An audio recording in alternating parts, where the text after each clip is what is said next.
e trafikut urban.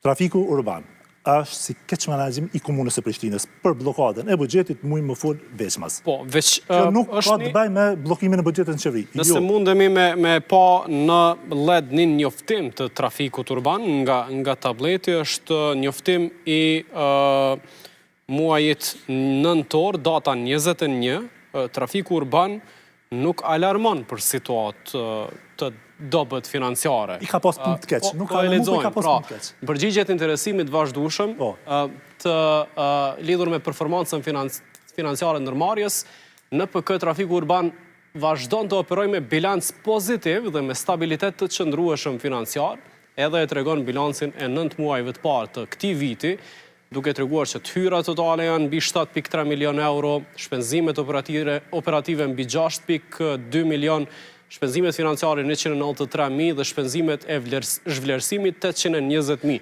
Qysh është e mundur që kjo është çaj që e thash. Këto janë për veç për 9 muaj, sepse kanë prodhu më pas efekte buxhetore mas mujt shtator. Pikërisht ku janë marrë vendimet në kohë të fushatet kryetarit Rama. Sepse nuk e di sakt, më vjen se nuk e kam kalkulu, domethënë nuk kanë ato donash as vetë trafiku urban për neve mediat, se sa janë zvoglu hyrat me lërimin e disa kategorive çështënore, sa janë zvoglu hyrat e trafikut urban.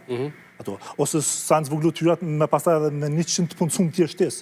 Ata mas po janë punësum kundërligjshëm sepse e ka strategjinë e Bergjit që e ka bërë për trafikun urban ta shembull, kur të vinë ata autobusat e famshëm që nuk dim kur vim, sistemi i biletave dhe në profa ka me kanë digital dhe jo më me biletar. Ata veç nuk e dim, ata kanë titull ashtu, po janë në punësum kofëshate. Është që kjo, është krizën në trafikun urban në transportin publik e ka prodhu komuna e Prishtinës pa asnjë ndihmë më të voglën të qeverisë së Kosovës. Ta thamë me përgjithësi, sa e kanë përcjell, sa e kanë pa raportet buxhetore dhe sa e kanë pa të gjitha veprimet që janë ndërmarrë deri tash në komunën e Prishtinës. Po. Kjo është pjesë tjetër me pastaj që mund e përmendi edhe Buzhala që kategoritë po e them kushtimisht të ndjeshme që janë më dobët financiarisht kanë qenë të lirum, po pikërisht këtu është halli, nëse pensionistët, nxënësit, studentët nuk kanë mundësi të udhtojnë me transport publik urban, tash ç'është t'ja bëjnë? Problemi më i madh është se fillum me transportin urban që një kategori tjetër që jetë pa pagesë, edhe aty është ajo pengesa jonë që më sanej që transporti urban nuk ka post hyra. Pastaj shpenzimet të transportit urban. Pikërisht është ajo që unë e tham shpesh herë te menaxhimi i nivelit ulët, në qoftë se përzihet dikush të menaxhimi i transportit, atëherë ka me ndodhë që kjo ka ndodhë.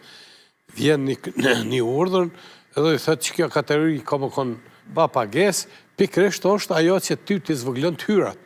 Edhe në qoftë se ti zvogëlon hyrat, derisa shpenzimet e derivateve, pa shpenzimet teknike i ki, të je veç në rritje sipër për shkak të amortizimit të mjeteve, atëherë sigurisht se ka më ndodhë edhe kjo. Unë nuk jam të e kuptu që është në ministrisë, çfarë parë ka bërë Ministria Komunës.